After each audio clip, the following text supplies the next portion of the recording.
संविधान के पहले पन्ने पर जो ज्ञानव्यापी में युद्ध आज आप पूरे देश में देख रहे हैं ना, उस ज्ञानव्यापी के सामने जो 450 साल से नंदी बैठा है, उस नंदी की तस्वीर पहले पेज पे बन रही है।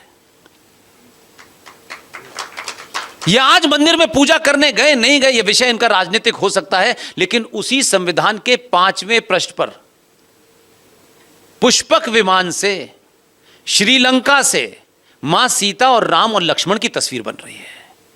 वो संविधान जो संसद में पास हुआ था, उन चित्रों के साथ पास हुआ था, जबकि दो उसमें जिहादी थे, लेकिन वो थोड़ी देर के लिए मैं भूल जाना चाहता हूं। उसी संविधान में भगवान कृष्ण की है, महावीर की है, जैन दर्शन है, बौद्ध दर्शन है, छत्रपति शिवाजी है, सुभाष चंद्र बोस है, रानी लक्ष्मीबाई है। आज कहते हैं कि राम के दुश्मन नहीं करे, इन्होंने उन तस्वीरों को हटवा दिया और तब से वो तस्वीरों के बगैर संविधान छप रहा है। लेकिन मैं फिर कहता हूं, देखिए तारीफ करने वाली बात नहीं है। इन जो आज विपरीत परिस्थितियां, आज तो जरा सा कुछ बोल दीजिए, ओ ये कम्युनल है, ये एंटी मुस्लिम है, ये फलाना, इतने आसान शब्द हैं और हम खूब हिंदू ही बोलते हैं, कोई और नहीं बोलता। कोई और बोले तो दुख नहीं, लेकिन हम बोल रहे हैं बिना जाने। अरे भाई, आप किसी पार्टी के समर्थक हो ना हो, दैट्स अ डिफरेंट इशू भाई। पॉलिटिकल पार्टीज एक दुकानें हैं, आज इसकी चल रही है तो इस पे लोग आ रहे हैं, कल उसकी चलेगी तो उस पे लोग आ जाते हैं, कौन सी बड़ी बात है भाई। लेकिन हमें और आपको किसने बाध्य किया? अगर किसी पार्टी के आदमी ने एक ऐसा काम किया है जो हजारों साल तक गया, हमको उसकी तारीफ करनी चाहिए यार। हमसे क्या लेना देना है? हमको वोट देना है तब उतनी देर के लिए पार्टी की बात, लेकिन हम जब इन बुनियादों पर तय करते हैं तो फिर गड़बड़ होती है। वो चित्र सारे के सारे हटे, ये देश नहीं जानता है। और उसी संसद के अंदर 1952 में इस बात पे बहस हुई कि जो भारत आजाद हो गया है तथाकथित तौर पे, जो कि 15 अगस्त 1947 की डेट ना भारत के किसी आर्काइव में है, ना पार्लियामेंट में है, ना ब्रिटिश आर्काइव में है, ना ब्रिटिश पार्लियामेंट के अंदर, ये डेट ही नहीं है कोई। 15 अगस्त 1947 को भारत आजाद हुआ है, ये दुनिया का सबसे बड़ा झूठ है। लेकिन हम सब हर बार झंडा खींच रहे हैं, भारत माता की जय कर रहे हैं। हम रुक के पूछना नहीं चाहते। वैसे हम हर चीज में पड़ोसी में 10 खामियां निकाल देंगे। गुप्ता जी के दूसरी कार कब आई, कितने की आई, क्यों आई, हम सब एनर्जी लगा देंगे, लेकिन इस बात में नहीं एनर्जी लगाएंगे हम कि भाई ये 15 अगस्त 1947 कहां लिखा है कि भारत आजाद हुआ था उस दिन। जो लिखा हुआ है उसको नहीं बोलना चाहते, क्योंकि हमको सुनी सुनाई बातें करनी है कि जो मन से बोल रहा है ना, वो लाल किले से, वही ईमानदार है। 15 अगस्त 1947 की डेट हमारे यहां ब्रिटेन लाइब्रेरी में, Clement Attlee was the prime minister the time when the India was getting this so called independence. उस क्लेमेंट एटली की मीटिंग जो कैबिनेट की है, उसके कागजों में यह लिखा हुआ है कि 15 अगस्त 1947 को सत्ता का हस्तांतरण हुआ है। The transfer of power is not equivalent to independence. हम लिखे को नहीं पढ़ना चाहते। कोई डेट ही नहीं है आपकी कि आप आजाद हुए थे। इसलिए 1958 में 1948 में 28 अप्रैल 1948 को हमारे चचा जान एक चिट्ठी लिखते हैं। किसे? क्लेमेंट एटली को। और क्या लिखते हैं कि जो ब्रिटिश साम्राज्य का आखिरी वॉइस रॉय था, हमारी आजादी देखिए कितनी महान है, जिनको लड़के हम निकाल रहे थे, इस लॉर्ड माउंटबेटन के पूर्वज जॉर्ज पंजम, जिन्होंने भारत को आके से गुलाम बनाया, और हम जिनको निकाल रहे थे वो ब्रिटिश इंडिया के आखिरी वॉइस रॉय थे, राइट। लेकिन वो जब तथाकथित आजाद भी हुआ, थोड़ी देर के लिए मान लीजिए कि झूठी डेट भी है, तो 15 अगस्त 1947 को last voice Roy of British India become a first governor general of independent India. ये कितनी खूबसूरत आजादी है। और उसको लिख रहे हैं, वो चिट्ठी में लिख रहे हैं क्लेमेंट एटली को, महामहिम में आपसे अनुमोदन और आपकी आज्ञा चाहता हूं। चिट्ठी के नीचे साइन हो रहे हैं prime minister of dominion state of India, और उसमें लिखते हैं कि मैं आपसे यह आज्ञा चाहता हूं कि लॉर्ड माउंटबेटन साहब का ट्रांसफर बर्मा हो गया है, वहां के गवर्नर जनरल हो गए। मैं इस बात की अनुमति चाहता हूं कि बंगाल के गवर्नर सी चक्रवर्ती राजगोपालाचार्य को भारत का गवर्नर जनरल बनाने की अनुमति दी जाए। We are talking about 1948। This all is documented. ये किसी की किताब में नहीं है, उसको लाने में जान निकल गई हमारी। हम बहुत साधारण से लोग हैं। अगर डॉक्टर मोहन गुप्ता न हो और आप सब रूठ जाएं तो मुझे पता है कि वो मुझे खाना खिला देंगे रात का। इतनी हमारे पास ताकत है, उससे ज्यादा कोई ताकत नहीं है। तो वो शख्स चला गया और हम आज भी वही रट लगाए हुए हैं। इसलिए भारत के संविधान में इतने साल बाद आपको पता चल रहा है कि उसमें क्या क्या जघन्य अपराध हुए, क्योंकि आप पढ़ने नहीं चाहते, संविधान भी नहीं पढ़ना चाहते, उस पर डिबेट भी नहीं करना चाहते। आपके सामने पार्लियामेंट में आपके कत्ल का इंतजाम किया जा रहा है, आप उस पर डिबेट नहीं करना चाहते। लेकिन बजट में इस बार कितनी छूट मिली है, यही जीवन का हमारा अंतिम लक्ष्य है। चप्पल पे मिल गई है, कुकर पे मिल गई है, तो 4 जोड़ी चप्पल पहनोगे इकट्ठी? चप्पल तो एक ही जोड़ी पहननी है यार, कुकर तो एक ही चाहिए ना घर में, कि सस्ता हो गया तो 5 खरीद लोगे। हम इससे बाहर ही नहीं निकल पा रहे हैं। और आपके साथ में ऐसे लोग रह रहे हैं जिनका कोई मतलब नहीं, ना वो बजट से कोई लेना देना है, ना उन्हें क्या सस्ता हुआ है क्या महंगा हुआ है। आपके लिए नियम बना दिया, हम दो हमारे दो, वो उन्होंने दीवार पे लिख दिया, आपने दीवार को ही सच मान लिया। आप लेकिन नहीं नहीं नहीं 2 बच्चे होने चाहिए हमारे, क्योंकि हमें तो उन्हें अमेरिका में बड़े पैकेज पे भेजना है। आपका बच्चा यहां पैदा होगा और बड़े पैकेज पे अमेरिका में रहेगा, तो जब आपकी जमीन पे कब्जा होगा तो बुढ़ा 60 साल का बाप जो है हमारा, वो लड़ेगा। और किन से लड़ेगा? कि जिनका स्लोगन है हम दो हमारे दो बाकी तुम गिन लो। और फिर आप कहते हैं वो ऐसा हो रहा है। भाई वो जिस मिशन के लिए पैदा हुए हैं 1400 साल पहले, वो उस मिशन पे हैं, इसलिए सच मानिए। इसलिए सुनी सुनाई बातों मैंने कहा ये क्या है साहब, ये मुगलई बिरयानी मिलती है हमारे यहां। तो मेरा पहला सवाल यह है कि मुगल जहां से आए थे वहां धोने के लिए पानी नहीं था, लेकिन चावल पैदा हो रहे थे। मुगल बिरयानी, हमने नैरेटिव ही गलत बनाए हुए हैं। तो सोचिए कि उन्होंने उस वक्त वो चित्र बनाए, वो चित्र हट गए, लेकिन 1952 में भारत की संसद के अंदर एक सवाल उठाया। लोग उनको जानते नहीं हैं, ऐसे लोग हमारे समाज में हीरो नहीं बनते। चवन्नी चोर बड़ी सी बिल्डिंग खड़ी कर लेगा, 10 गाड़ियां होंगी, उसके यहां हर आदमी जाके अपने बेटे बेटी का कार्ड देने जाएगा कि इनके आने से आपकी शोभा बढ़ जाएगी, चाहे साले पे 50 रेप के केस लगे हों। हम बीमार लोग हैं। हम अपने समाज में जो सबसे ईमानदार होगा, लेकिन एक धोती में वो बैठा होगा, लेकिन उसको नहीं, इसके आने से कोई फायदा तो नहीं होना है, कोई इससे कुछ कॉन्ट्रैक्ट मिलेगा, इससे कुछ सिफारिश होगी, इससे हम बाहर नहीं निकल रहे हैं। 1952 में संसद के अंदर कुछ लोगों ने यह सवाल उठाया कि जब भारत आजाद हो गया है तो यह इंग्लिश कैलेंडर क्यों होगा, हमारी सनातन सभ्यता का संवत का कैलेंडर होना चाहिए। हिम्मत थी लोगों में, लोग उनके नाम नहीं जानते। वो आए, उन्होंने सवाल उठाया और उठा करके इतना बड़ा सवाल कर दिया कि नेहरू जी दबाव में आ गए। और जैसे आज भी होता है ना हमारे यहां, जैसे ही कोई मामला ऐसा फंसता है कि जिसमें सरकार को लगता है कि अब हम फंस रहे हैं और ज्यादा लोग इकट्ठे, तो फौरन हमारे यहां कमेटी गठित कर दी जाती है। चचा ने भी यही किया, एक कमेटी गठित कर दी। लेकिन चचा ने कमेटी गठित करने के लिए कुछ लोगों को नियुक्त कर दिया। उन लोगों ने काम ऐसा कर दिया, उन्होंने इलाहाबाद यूनिवर्सिटी के वाइस चांसलर, मैथमेटिशियन बहुत बड़े, कोई पंचांग करता, एक कोई अखबार निकलता है आपके केसरी, उसके ऐसे कोई 7-8 लोगों को नियुक्त कर, एक से एक बड़ा साइंटिस्ट था उसमें। उनसे कहा साहब आप इस पर स्टडी करिए और बताइए। वो लोग भी शार्प लोग थे, उन्होंने उस पर रिपोर्ट दी, क्यों ये कैलेंडर, क्यों हमारे यहां ये 360 दिन क्यों होते भैया,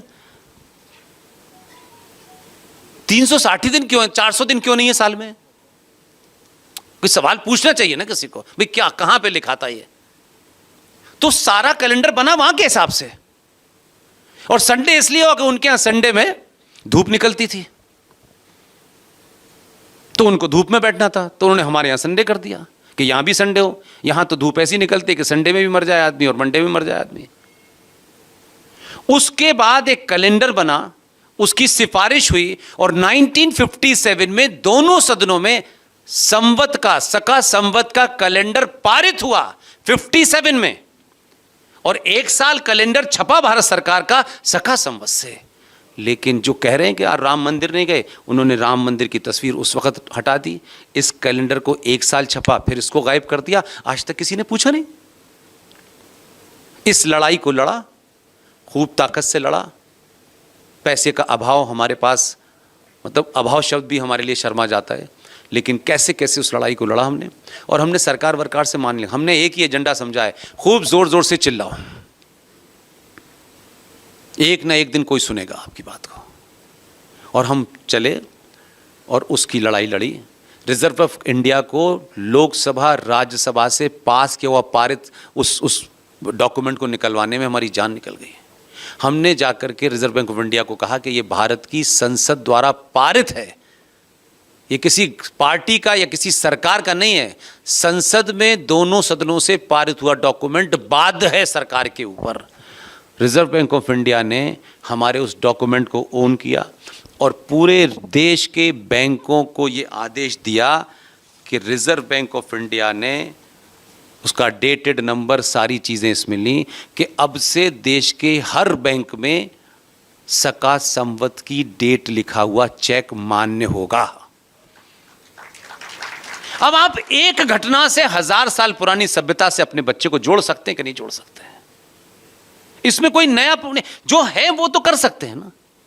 तो भाई कुछ लोगों ने विरोध किया। एक कोई कंपनी है जो मोबाइल चलाती है, उन्होंने चैलेंज कर दिया, 1 लाख रुपए का फाइन लगवाया उनके ऊपर, 1 लाख रुपए का। लेकिन आज भी ये मांग नहीं है। दूध सस्ता, पानी सस्ता, चाय सस्ती, पेट्रोल दे दो, सड़क दे दो। ऐसा लगता है कि हम भूखमरे पैदा हुए थे क्या?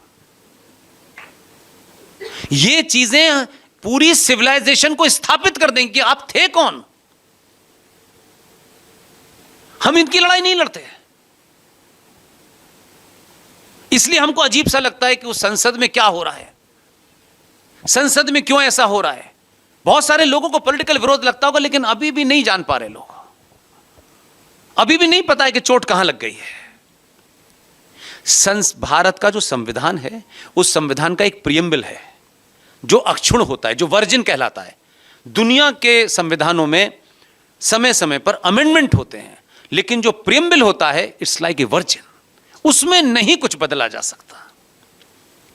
और मैं फिर वहां लौट के आ रहा हूं कि जो 22 चित्र बने थे उसमें से एक 22 साल का बच्चा था, उनकी 2007 में डेथ हुई है। उनका नाम था राम मनोहर सिन्हा। 22 में से उनके 12 चित्र हैं। और उस समय 22 साल के बच्चे का मैं आज सोचता हूं कि यार क्या विजन रहा होगा उसका, क्या विजन रहा होगा। बार बार सोचता हूं तो मेरे रोंगटे खड़े हो जाते हैं। 1000 बार बोल चुका हूं मैं इसको। जब वो चित्र बन गए, सब कुछ हो गए, तो डॉक्टर राजेंद्र प्रसाद ने राम मनोहर सिन्हा को बुलाया और पूछा कि तुम इसका मेहनताना वर्ड है उसमें, आप मेहनताना नहीं लोगे इसका जो आपने चित्र बनाए हैं? तो उसने कहा नहीं, मैं मेहनताना नहीं लेना चाहता। तो उसने कहा मैं चाहता हूं कि भारत के संविधान के हर पन्ने पे मेरा नाम लिख दिया जाए। ये उसने कहा। उस पे भी तैयार हो गए। लेकिन आप इस वार्तालाप को मैं बिल्कुल कट टू कट आपको बताने की कोशिश कर रहा हूं। जब वो तैयार हो गए तो उसने कहा नहीं, अच्छा ऐसा करिए कि मैं किसी पन्ने पे मेरा नाम मत लिखिए। जो प्रियम्बल है, उस प्रियम्बल के अंदर मोर बने हैं, सिंह बने हैं, ऐसे करके बेल है। उन्होंने कहा इसके अंदर जो उसका बॉर्डर है, आप प्रियम्बल को देखेंगे कभी उठा करके, उस प्रियम्बल के बॉर्डर के अंदर मेरे नाम का पहला अक्षर सिर्फ राम लिख दिया जाए। विजनरी देखिए 22 साल के लड़के को। और वो चले गए। ओरिजिनल संविधान में उसको पढ़ना पड़ेगा, राम लिखा हुआ है। लेकिन मैं नहीं पढ़ा, आप नहीं पढ़े, लेकिन बोलने का फर्क पड़ता है ना। जब भारत की संसद का तैयार भी नहीं हुई थी तो उसका इनॉग्रेशन हुआ, उसमें पत्थर लगना था। लिखते हैं ना प्रधानमंत्री के दौर में जिसका भी नाम लिखा जाता है, उसमें यह महत्वपूर्ण नहीं है फिर भी कि किस प्रधानमंत्री ने किया, ये तो लार्जर बात है, किसी को भी पता चल जाएगा। उसने क्या किया कि प्रियम्बल को एज इट इज, जो प्रियम्बल बना हुआ है, जो बॉर्डर बना है, उसके संगमरमर के ऊपर उसे छपवा दिया और वही पत्थर संसद पे लगा दिया है। आने वाली पीढ़ियां राम मनोहर सिन्हा को भूल जाएंगी, लेकिन राम को याद रखेंगी। सिविलाइजेशन की लड़ाई ऐसे लड़ी जाती है। जब ये बातें करता है आदमी तो फिर आप कहते हैं कि चावल सस्ता नहीं किया तो इसे वोट नहीं देंगे। तो भाई साहब फिर आपका पतन होना तय है। इस तरीके के बहुत सारे काम हुए। तो आज के कॉन्टेक्स्ट में सिर्फ मैं यही कहना चाहता हूं कि जब आप कहते हो कि राम मंदिर नहीं गए, ये राम के विरोधी हैं, राम का अस्तित्व नहीं मानते, इन्होंने तो उस संविधान से वो सारे चित्र हटा दिए। लेकिन आपके आदमी ने काम क्या किया? आप वोट दीजिए मत दीजिए, I am not bother for that. लेकिन मैंने फिर वही कहा, जो नहीं है मैं उनकी भी तारीफ इसलिए नहीं करता कि मुझे ठीक है करा होगा, लेकिन इसलिए ताकि इतिहास में वो जिंदा रहें, कि कोई अपने दौर में उनको रिपीट करके गया है जो नहीं जानता था। उसने क्या काम किया? नई संसद बनके जब तैयार हो गई और जब इधर का कूड़ा उठ के उधर जाना था, पूरा नई संसद में बैठना था, तो सारे लोगों को जितने अमेंडमेंट अब तक हो चुके हैं संविधान में, उनको शामिल करते हुए वही संविधान छापा जो पहली कॉपी थी। और हर उस एमपी को, उन लोगों को भी जिन्हें सनातन से बदबू आती है, हाथ में बैग पकड़ाया और उसमें राम की भी तस्वीर है, कृष्ण की भी है, छत्रपति शिवाजी की है। इस बहाने से वो संविधान दोबारा से 545 एमपी को दे दिया। कोई सवाल ही नहीं उठा पा रहा। सवाल कैसे उठाएं? जैसे ही बोलेंगे पता चलेगा हमारे पूर्वज चोर थे, उन्होंने हटाया था, तो ये गाली खाने से अच्छा है चुप ही रहो। तो कैसे कुछ काम कर सकते हैं, कैसे कुछ काम हो सकते हैं? इसलिए मैं बार बार जो लार्जर बात कह रहा हूं, हम सच नहीं बोलते। सच बोलने से पहले हमको लगता है यार कोई बुरा ना मान जाए, इसलिए हमने सारे धर्म बराबर हैं टाइप के नारे गढ़ लिए हैं। फिर दूसरा हमने झूठा नारा लड़ा। यह साइंटिफिक बात है, कोई किसी की भावना पे नहीं। मंदिर और मस्जिद एक ही है। इस्लाम में कंसेप्ट ऑफ मस्जिद पवित्र स्थल नहीं है।